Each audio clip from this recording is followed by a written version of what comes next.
Hello everyone, welcome to the 7th lecture of agronomy on my YouTube channel Go for Agriculture। तो guys आज के lecture में हम पढ़ेंगे प्रॉब्लमेटिक सॉइल्स के बारे में। तो सबसे पहले इसके डेफिनेशन को देख लेते हैं कि प्रॉब्लमेटिक सॉइल्स होते क्या हैं। तो प्रॉब्लमेटिक सॉइल हम अगर हिंदी में बात करें तो ऐसे टाइप ऑफ सॉइल को कहते हैं जो कि हमारे लिए अनइकोनॉमिकल हैं in terms of cultivation of crops. ठीक है, तो अगर हम इसके डेफिनेशन के बारे में बात करेंगे तो the soils which possess characteristics that makes them uneconomical for the cultivation of crop without adopting proper reclamation measures are known as problematic soils या फिर प्रॉब्लम सॉइल्स। इसका मतलब ये हुआ कि ऐसे तरह के सॉइल्स जो कि हमारे लिए अनइकोनॉमिकल हैं कल्टीवेशन ऑफ क्रॉप्स के लिए तब तक जब तक हम उसमें कोई भी प्रॉपर रिक्लेमेशन मेजर्स हम नहीं यूज़ करते हैं। ठीक है, तो अब रिक्लेमेशन मेजर्स क्या हो गया, मतलब उसको ठीक करने का तरीका। हम जो मैक्सिमम चीज़ें यूज़ करते हैं रिक्लेमेशन में वो क्या होते हैं, हम जो मैक्सिमम चीज़ें यूज़ करते हैं रिक्लेमेशन में वो क्या होते हैं, केमिकल्स होते हैं। तो जो कि ठीक है, जो सॉइल कंडीशन है उसको रिक्लेमेट करके ठीक कर देते हैं, लेकिन जो भी है वो इकोसिस्टम उसको डिस्टर्ब कर देते हैं, मतलब इकोसिस्टम के फंक्शन को क्या कर देते हैं, डिस्टर्ब कर देते हैं। तो अगर हम बात करें कि प्रॉब्लमेटिक सॉइल्स या फिर प्रॉब्लम सॉइल्स होते कितने तरीके के हैं, तो वो होते हैं 4 तरीके के। ठीक है, किस बेसिस पे, वो है सॉइल के प्रॉपर्टीज़ के बेसिस पे। जैसे फिजिकल प्रॉपर्टीज़ होते हैं सॉइल्स के, केमिकल होते हैं, बायोलॉजिकल होते हैं, वैसे ही तो उसी बेसिस पे हमारे प्रॉब्लम सॉइल्स भी कैरेक्टराइज किए गए हैं 4 कैटेगरीज में। सभी तरीके के प्रॉब्लमेटिक सॉइल्स के बारे में हम एक एक करके पढ़ेंगे। तो जो पहला हमारा प्रॉब्लमेटिक सॉइल है वो है फिजिकल प्रॉब्लमेटिक सॉइल्स। ठीक है, तो ये ऐसे प्रॉब्लमेटिक सॉइल्स होते हैं जो कि किस वजह से आते हैं, जो भी हमारे सॉइल की फिजिकल प्रॉपर्टीज़ होती हैं उनके डिस्टर्ब होने से आ जाती हैं। जैसे पहला है स्लो परमिएबिलिटी और इम्परमिएबिलिटी ऑफ सॉइल। ठीक है, तो ये पहला प्रॉब्लम है प्रॉब्लमेटिक सॉइल्स में, मतलब फिजिकल प्रॉब्लमेटिक सॉइल्स का। ये क्यों होता है, अगर किसी भी सॉइल में अगर हाई क्ले कंटेंट हो जाए, और हम जानते हैं कि क्ले में क्या होता है, माइक्रोपोर्स होता है और वो पानी को क्या कर लेता है, ज़्यादा होल्ड कर लेता है। अगर मान लो किसी सॉइल में अगर ज़्यादा क्ले हो जाएगा तो क्या करेगा, पानी को होल्ड कर लेगा। तो इससे प्रॉब्लम क्या क्या आता है, पहला मोर रन ऑफ होगा। मान लो पानी होल्ड हो गया, वो नीचे परकुलेट करेगा नहीं, तो पानी सरफेस पे रहेगा तो रन ऑफ बढ़ेगा, जिसकी वजह से सॉइल इरोजन होगा और न्यूट्रिएंट क्या होगा, रिमूव हो जाएगा, उस जगह से न्यूट्रिएंट का रिमूवल हो जाएगा। और जो पोर्स हैं वो तो पानी से फिल्ड अप हैं, तो वहाँ पे एयर नहीं जाएगा, तो प्रॉपर एरेशन नहीं होगा। तो ये हो जाता है पूरा प्रॉब्लम सॉइल के अंदर में। तो इसका हम रिक्लेमेशन कैसे करते हैं, इनकॉर्पोरेशन ऑफ ऑर्गेनिक कंपाउंड्स या फिर ऑर्गेनिक मैन्योर्स का। ठीक है, क्यों हम ऑर्गेनिक मैन्योर्स यहाँ पे यूज़ करेंगे, क्योंकि वो बल्की नेचर का होता है और उनमें पोर्स ज़्यादा होते हैं, तो उसमें एरेशन होगा। तो इन सबको हम सरफेस पे नहीं मिलाएंगे, इनको मिला के इनको क्या करना पड़ता है, प्लो करना पड़ता है। तो जैसे बल्कि ऑर्गेनिक मैन्योर में जैसे हो गया FIM यूज़ कर सकते हैं, कंपोस्ट यूज़ कर सकते हैं, या फिर दूसरा इसमें हम और क्या रिक्लेमेटरी फंक्शन कर सकते हैं कि हम formation of ridges and furrows कर लें ताकि एडिक्वेट एरेशन हो उसमें। तीसरा और चीज़ हम क्या कर सकते हैं, चेंज ऑफ टेक्सचर, हम उस सॉइल का टेक्सचर चेंज कर दें। यानी उसमें अभी क्ले ज़्यादा है तो क्ले को कम करने के लिए क्या है, हम उसमें और ज़्यादा सैंड मिला दें या फिर सिल्ट मिला दें। ठीक है, तो ये हो गया पहला प्रॉब्लम जो कि फिजिकल प्रॉब्लमेटिक सॉइल्स में होता है, स्लो परमिएबिलिटी और या फिर इम्परमिएबिलिटी। तो जो हमारा सेकंड जो प्रॉब्लम है फिजिकल प्रॉब्लमेटिक सॉइल्स का वो है सॉइल सरफेस क्रस्टिंग। ये क्या है, जो हमारा जो अपर लेयर होता है सॉइल का, जो हम 15 to 20 सेंटीमीटर्स कहते हैं, उसमें क्या हो जाता है कि वो अपर लेयर हार्ड हो जाता है। ये हार्ड होने का रीज़न क्या है, जब सॉइल ये जब इस तरीके के सॉइल जब नॉर्मल कंडीशंस में होते हैं तो ये क्या करते हैं, जो सॉइल में जो एल्यूमिनियम और आयरन के ऑक्साइड्स हैं उनके साथ जो है ये सॉइल पार्टिकल्स कंबाइन कर जाते हैं। ठीक है, और जब ये सॉइल्स ड्राई होते हैं तो कम्प्लीटली सॉइल के सरफेस को क्या कर देते हैं, हार्ड कर देते हैं। तो मैंने कल के लेक्चर में बताया था कि आयरन और एल्यूमिनियम के ऑक्साइड्स किस में प्रेजेंट होते हैं, रेड सॉइल्स में। तो मेनली जो सॉइल सरफेस क्रस्टिंग है वो रेड सॉइल में प्रेजेंट होता है या फिर रेड सॉइल्स में हम देखते हैं। ठीक है, जैसे देखो मैं डायग्राम से दिखाता हूँ इसको। ठीक है, तो ऐसे जो upper layer of the soil है 15 to 20 सेंटीमीटर, वो क्या हो जाता है, वो हार्ड लेयर में कन्वर्ट हो जाता है। तो इससे प्रॉब्लम क्या क्रिएट होता है, जो रूट वाले प्लांट है, मतलब जो डीपर रूट वाले प्लांट हैं उनको पर्कुलेट करने में दिक्कत होता है, मतलब जो रूट का जो ग्रोथ है नीचे की तरफ वो दिक्कत करता है। ठीक है, रूट फैलने में दिक्कत होता है मिट्टी में। सीड जर्मिनेशन जो है उसमें प्रॉब्लम होती है। जो वाटर का इनफिल्ट्रेशन है वो क्या हो जाता है, स्लो हो जाता है। ठीक है, क्योंकि पोर्स जो होते हैं कॉम्पैक्टली पैक हो जाते हैं। ठीक है, तो अब हम इस कंडीशन में रिक्लेमेशन क्या कर सकते हैं, वेट सॉइल को हम क्या कर दें, जब सॉइल जो हो वेट कंडीशन में उसको तभी हम प्लो कर दें। ठीक है, लाइम और जिप्सम का हम यूज़ कर सकते हैं @ 2 टन पर हेक्टेयर और उसको साथ साथ प्लो कर दें। ठीक है। या फिर हम इसमें क्या कर सकते हैं, जो सीड्स हैं, जो सीड जर्मिनेशन में दिक्कत हो रहा है, जो हम छोटे छोटे सीड्स यूज़ कर रहे हैं, उसके पे हम बोल्ड ग्रेन्स का यूज़ करें। ठीक है। और जब ये हार्ड हो रहा है सॉइल, तो हम इसमें क्या कर सकते हैं, वाटर को भी रेगुलर इंटरवल्स पे यूज़ कर सकते हैं, मतलब sprinkle water at regular intervals. ठीक है। तो ये दो चीज़ें हो गई, पहला स्लो परमिएबिलिटी या फिर impermeability, second soil surface crusting, third जो प्रॉब्लम है वो है सब सॉइल हार्ड पैन। इसका मतलब क्या हुआ कि जो सॉइल का जो लेयर है सबसे ऊपर, उसको हम बोलते हैं सॉइल लेयर, मतलब ठीक है। और सब सॉइल मतलब क्या हो गया, सॉइल के जस्ट नीचे वाला लेयर, ठीक है, उसका क्या हो जाना, हार्ड पैन में कन्वर्ट हो जाना। ठीक है। ये भी किस में देखा जाता है, रेड सॉइल की कंडीशन में देखा जाता है, रेड सॉइल में ही ये चीज़ें होती हैं। ठीक है। और मतलब ये कितने नीचे अगर हम बात करें तो 15 टू 20 सेंटीमीटर्स हम क्या कहते हैं, सॉइल का लेयर, और उसके नीचे तो ये चीज़ें हम देखते हैं 20 सेंटीमीटर्स के बाद, यानी 20 सेंटीमीटर टू 45 सेंटीमीटर्स के अराउंड ये चीज़ें होती हैं। ठीक है। तो इसमें क्या होता है, ये दो वजह से हो पाता है, पहला इलुविएशन ऑफ क्ले और दूसरा cementing action of iron aluminium oxide with calcium carbonate. ठीक है। इसको मैं समझाता हूँ। तो देखो, इसमें पहला तो इलुविएशन ऑफ क्ले बहुत ही बेसिक चीज़ हो गया, और दूसरा cementing action of iron aluminium oxide with calcium carbonate. ये है कि मैंने ये चीज़ें कल भी बताई थी, कल वाले लेक्चर में, कि जो रेड सॉइल होता है उसमें कैल्शियम कार्बोनेट पाया जाता है। ठीक है। और एल्यूमिनियम और आयरन ऑक्साइड भी पाया जाता है, इसीलिए इनका कलर रेड होता है। ठीक है। तो ये जो है, अब ये जो रीज़न है जहाँ पे ये इस तरीके के सॉइल पाए जाते हैं, जो आयरन और एल्यूमिनियम ऑक्साइड जो है ऊपर वाले लेयर में प्रेजेंट होते हैं सॉइल के, और कैल्शियम कार्बोनेट भी ऊपर वाले लेयर में प्रेजेंट होते हैं। जब ये सॉइल भींगा होता है, मतलब जो वेट होता है, तो ये जो ऊपर के जो चीज़ें हैं, एल्यूमिनियम ऑक्साइड और आयरन ऑक्साइड, उसको थोड़ा थोड़ा लिख के क्या कर जाते हैं, नीचे की तरफ चले जाते हैं, और वहाँ वो कैल्शियम कार्बोनेट के साथ क्या करते हैं, कंबाइन कर लेते हैं और एक हार्ड लेयर का फॉर्मेशन कर देते हैं। ठीक है। इसका डायग्राम देखो कैसा ये होगा। अगर यहाँ गौर से देखोगे तो जो ग्रीन घास है उसके नीचे जो वाला जो पतला सा लेयर है वो क्या है, टॉप सॉइल है। ठीक है। वो नॉर्मल सॉइल की तरह है, और उसके नीचे वाला लेयर देखो कितना कॉम्पैक्ट है, ये जो सब सॉइल लेयर है। तो ये जो 15-20 सेंटीमीटर्स का जो ऊपर लेयर है उसको छोड़ दें तो उसके नीचे वाला लेयर क्या हो गया, पूरा कॉम्पैक्ट हो गया है। ठीक है। इसी को हम लोग क्या बोलते हैं, सब सॉइल हार्ड पैन। ठीक है। तो इसका रिक्लेमेशन कैसे कर सकते हैं, हम यहाँ पे चिजल प्लो का यूज़ कर सकते हैं। ठीक है। चिजल प्लो क्या होता है, मैन मेड नहीं होता है, ये मशीन पे चलता है। ठीक है। ट्रैक्टर के पीछे एक तुम लगा हुआ हैवी आयरन का प्लो देखते होगे, ये देखो ये वाला डायग्राम। ठीक है। ऐसा होता है वो। ठीक है। उसको हम यूज़ कर सकते हैं, उससे प्लोइंग कर दें, और हम मैन्योर का यूज़ कर सकते हैं, और साथ साथ काउंटी प्लो से उसको क्या कर दे, प्लो कर दे। काउंटी प्लो जैसे नॉर्मल, जो हम इसको नॉर्मल भाषा में क्या कहते हैं, हल कहते हैं, जो हम पीछे बैल के पीछे बांध देते हैं, उससे भी हम क्या कर सकते हैं, प्लो कर सकते हैं। तो इससे मैन्योर डालने से क्या फ़ायदा होगा कि हमारा जो सॉइल होगा वो क्या हो जाएगा, पोरस हो जाएगा। और जो हम चिजल प्लो यूज़ कर रहे हैं, चिजल प्लो क्या होता है, वो डीप जो सब सॉइल है उसको भी क्या कर देता है, पलट देता है, यानी उसका भी क्या कर देता है, टीलेज कर देता है। तो ये जो तीन चीज़ें हैं, प्रॉब्लम्स ऑफ फिजिकल सॉइल्स हमने पढ़ ली हैं। फोर्थ प्रॉब्लम है प्रॉब्लमेटिक सॉइल्स का, वो है स्वैलो सॉइल्स। ठीक है। इसमें क्या होता है, जो हमारा सॉइल का जो टॉप लेयर होता है, यानी टॉप सॉइल, उसके जस्ट नीचे उसका पेरेंट रॉक प्रेजेंट होता है। ठीक है। यानी जो सब सॉइल लेयर है वहाँ पे वो अपने पेरेंट सॉइल के फॉर्म में होता है। ठीक है। मतलब पेरेंट रॉक के फॉर्म में होता है। तो उस कंडीशन में क्या होता है कि वाटर नीचे जा नहीं सकता है।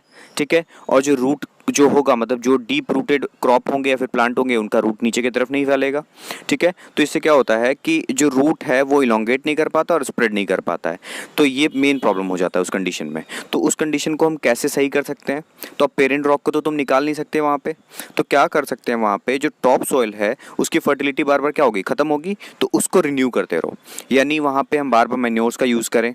ठीक है। जिससे हमारा टॉप लेयर सॉइल जो है वो भी, मतलब उसका विड्थ बढ़े, मतलब चौड़ाई बढ़े। ठीक है। और दूसरा चीज़ हम वहाँ पे ये कर सकते हैं कि वहाँ पे हम ऐसे ही क्रॉप का यूज़ करें या फिर प्लांट को लगाएं जो सॉलो रूट हो। ठीक है।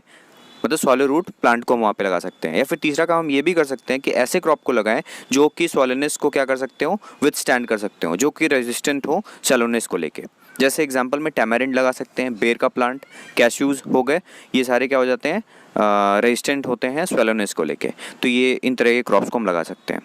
पांचवा जो प्रॉब्लम है वो है हाई परमिएबल सॉइल्स। ठीक है।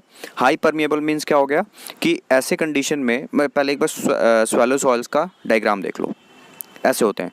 ऊपर देखोगे तो ऊपर वाले जो टॉप सॉइल है वो तो ठीक है, और जस्ट उसके नीचे जो जहाँ पे सब सॉइलिंग लेयर होता है, सब सॉइल का लेयर होता है, वहाँ पे क्या है, पेरेंट रॉक प्रेजेंट है। जैसे मेटामॉर्फिक हो सकता है या फिर ग्रेनाइट प्रेजेंट हो सकता है। ठीक है।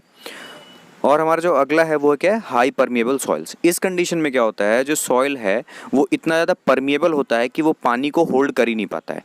पानी को होल्ड नहीं कर पाता है इसका मतलब क्या है, जो उसमें प्लांट लगा रहेगा या फिर क्रॉप लगा रहेगा उनको पानी प्रॉपर मिल नहीं पाएगा। ठीक है, उसमें और क्या दिक्कत हो सकता है, प्लांट को प्रॉपर होल्ड नहीं कर पाएगा। ठीक है, के लिए उसमें पोर्स जो हैं वो छोटे पोर्स नहीं है जो प्लांट को एंकर करके पकड़ पाए, उनमें बड़े पोर्स हैं, तो वो क्या करेगा, पानी को नीचे जाने देगा और प्लांट को भी अच्छे से होल्ड नहीं कर पाएगा। ठीक है, तो इसका यही दो दिक्कत है कि पुअर वाटर रिटेंशन हो गया और दूसरा poor anchorage to the plant. एक चीज़ और इसमें होता है कि इनका जो हाइड्रोलिक कंडक्टिविटी होता है वो भी क्या होता है, बहुत ज़्यादा हाई होता है। ठीक है, तो इस चीज़ को हम रिक्लेमेट कैसे कर सकते हैं, हम इन्हें बार बार क्या करते रहें, प्लो करते रहें। अगर हम इन्हें मान लो बार बार प्लो करते रहेंगे तो इनके स्ट्रक्चर को डिस्टर्ब करेंगे और स्ट्रक्चर डिस्टर्ब होगा तो परमेबिलिटी में भी चेंज हो सकती है। मतलब टॉप सॉइल की परमेबिलिटी क्या होगी, रेगुलर इंटरवल पे क्या होगी, चेंज होगी, तो वाटर जल्दी से पर्कुलेट नहीं करेगा। अब इस तरीके का कंडीशन हम किस तरीके के सॉइल में देख सकते हैं, जहाँ पे सॉइल में सैंड का कंडीशन मतलब सैंड जो है वो ज़्यादा हो। ठीक है, यानी सैंडी सॉइल्स में कह सकते हैं। ठीक है, अब इसमें हम और रिक्लेमेशन के लिए क्या कर सकते हैं, एक तो प्लो करना ही है, दूसरा FIM और कंपोस्ट का या फिर स्लरी का यूज़ करें ताकि इनके जो पोर्स हैं वो कम से कम एटलीस्ट जो पार्टिकल्स हैं उनसे कुछ कुछ भर जाएं ताकि पानी को वो चीज़ होल्ड कर पाए।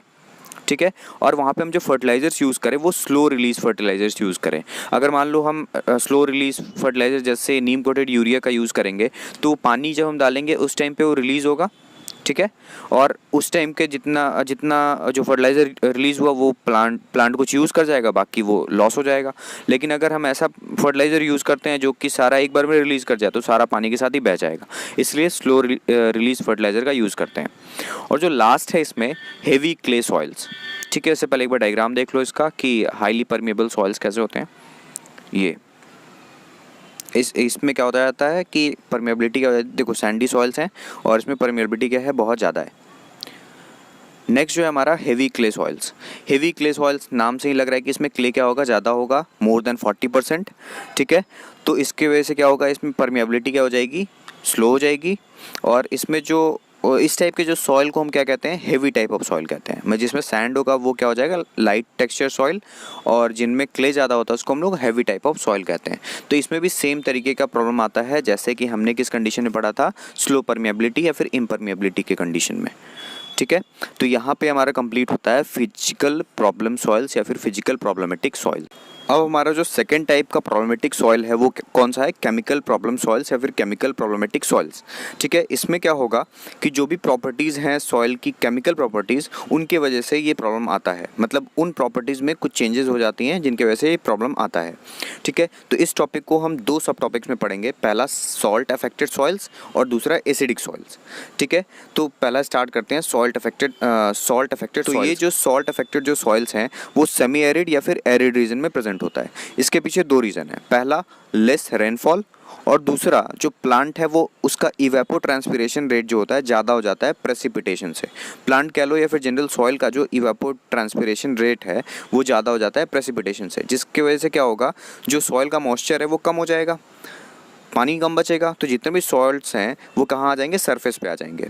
तो इससे क्या हो रहा है, सॉल्ट्स क्या है, आयंस के फॉर्म में, तो वही चीज़ हो जाता है कि पानी के लॉस होने से जो आयंस हैं वो सॉइल में एक्यूमुलेट हो जाते हैं। तो आयंस के एक्यूमुलेट हो जाने से दो तरीके की प्रॉब्लम हो जाती है, पहला सैलिनिटी और दूसरा एल्कैलिनिटी। ठीक है, तो इनमें जो मेन आयंस इन्वॉल्व होते हैं वो कौन कौन से होते हैं, sodium, potassium, calcium, magnesium, chloride ion, carbonate ion, bicarbonate ion, यानी इनके कंपाउंड्स। सोडियम क्लोराइड हो सकता है, सोडियम कार्बोनेट हो सकता है, सोडियम बाइकार्बोनेट हो सकता है। ठीक है, तो इसीलिए सॉल्ट अफेक्टेड सॉइल्स में हम दो तरीके के सॉइल्स को पढ़ेंगे, पहला सैलिन सॉइल और दूसरा सोडिक या फिर एल्कलीन सॉइल। ठीक है, तो एक एक करके इन दोनों को पढ़ते हैं। ठीक है, तो हमारा जो फर्स्ट है सॉल्ट अफेक्टेड सॉइल्स में वो है सैलिन सॉइल्स। तो सैलिन सॉइल किनको बोलेंगे, ऐसे सॉइल्स जिनकी कंडक्टिविटी 4 डेसीसाइमन पर मोल से ज़्यादा हो जाए। ये चीज़ ध्यान रखना, सैलिन सॉइल्स किसको बोलते हैं, जिनकी कंडक्टिविटी 4 डेसीसाइमन पर मोल से ज़्यादा हो जाए, और साथ साथ उनका जो एक्सचेंजेबल सोडियम है उसका परसेंटेज 15% से कम हो। ठीक है, दो कंडीशन होता है सैलिन सॉइल का, कंडक्टिविटी 4 डेसीसाइमन पर मोल से ज़्यादा हो जाए और एक्सचेंज सोडियम जो होता है वो 15% से कम हो जाए। ठीक है, इन तरह के सॉइल्स का जो pH होता है लेस देन 8.5 होता है। ठीक है। और अगर हम इस तरीके सॉइल को देखेंगे तो इनका जो सरफेस होगा वो वाइट कलर का हो जाएगा, ठीक है, एग्जैक्ट ऐसा, ठीक है। तो अब इसके पीछे इसके होने का रीज़न क्या है, इस प्रोसेस को जिस वजह से ये चीज़ें होती हैं इसको हम लोग क्या बोलते हैं, सैलिनाइजेशन, यानी formation of layer of salt over the soil surface is known as salinisation, ठीक है। अब देखो इसमें जो मेन चीज़ें होती हैं कि अगर ऐसा हो जाएगा तो क्या दिक्कत होगा, तो इसमें होता है alteration of osmotic potential of soil solution. अब जो सॉइल सॉल्यूशन है उसका ऑस्मोटिक पोटेंशियल क्या होगा, डिस्टर्ब होगा। अब ये जब डिस्टर्ब हो गया तो हम जानते हैं कि जो प्लांट है वो सॉइल सॉल्यूशन यानी उसी से न्यूट्रिएंट लेता है, अपना वाटर लेता है कहाँ से, सॉइल सॉल्यूशन से।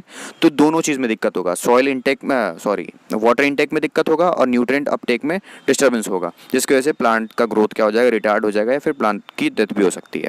तो इसको रिक्लेमेट करने के लिए हम क्या कर सकते हैं कि हम उस रीजन को क्या कर दें, जिस रीजन में सॉइल ज़्यादा है उसको हम प्रॉपर फ्लड कर दें, फ्लडेड कंडीशन लगा दें, वहाँ पे फ्लडेड कंडीशन कर दें, ठीक है। और जो कुछ टाइम उसको छोड़ देने के बाद जो सॉल्ट होगा वो पानी में डिसॉल्व कर जाएगा, ठीक है। और उस जो सॉल्यूशन है यानी जो फ्लडेड एरिया है उसको क्या कर दे, फिर हम लीच आउट करा दे, दूसरा जगह ड्रेन करा दें, ठीक है। और जो ड्रेनेज का जो पाथ है, जो रास्ता है उसको हम कितना रख सकते हैं, 16, मतलब जो माना जाता है अच्छा वो है 60 सेंटीमीटर डीप और 45 सेंटीमीटर वाइड, ठीक है। तो ये तो रिक्लेमेट करने का तरीका हो गया। अब वहाँ पे हम इरिगेशन पे ध्यान दे सकते हैं, जो हम इरिगेशन कर रहे हैं उस लैंड पे क्रॉप के लिए वो उसमें सॉल्ट कम हो। दूसरा हम वहाँ पे हम जानते हैं कि इस तरीके सॉइल में जब सॉल्ट है सरफेस पे तो वहाँ पे नाइट्रोजन की कमी होगी, प्लांट का ग्रोथ क्या हो गया, वहाँ पे न्यूट्रिएंट अपटेक डिस्टर्ब हो चुका है, तो वहाँ पे हम एक्स्ट्रा डोज ऑफ नाइट्रोजन भी यूज़ कर सकते हैं, ठीक है। ये चीज़ें क्लियर है। जो सेकंड है वो है एल्कलाइन सॉइल। तो पहला जो कंडीशन है वहाँ पे क्या हो रहा है, सैलिनिटी बढ़ा है और वहाँ पे जो सॉइल का जो सरफेस है वो वाइट हो गया है और वहाँ पे जो पीएच है वो 8.5 के नीचे है, यानी वो 7 के अराउंड, 7-8 के अराउंड है, ठीक है। लेकिन सोडिक या फिर एल्कलाइन सॉइल में क्या होता है कि जो इसके जस्ट ऑपोजिट हो जाती हैं चीज़ें। कंडक्टिविटी जो है अभी लेस देन जो 4 डेसीसाइमन पर मोल था वो मोर देन था 4 डेसीसाइमन पर मोल, वो ज़्यादा से क्या हो जाएगा, कम हो जाएगा। 4 डेसीसाइमन पर मोल से क्या हो जाए, कम हो जाए अगर कंडक्टिविटी, तो सोडिक सॉइल कहलाता है। और दूसरा जो एक्सचेंजेबल सोडियम है वो भी उसका परसेंटेज क्या हो जाए, 15% से ज़्यादा हो जाए। सैलिन सॉल्ट में ये चीज़ें कम होती थी 15% से।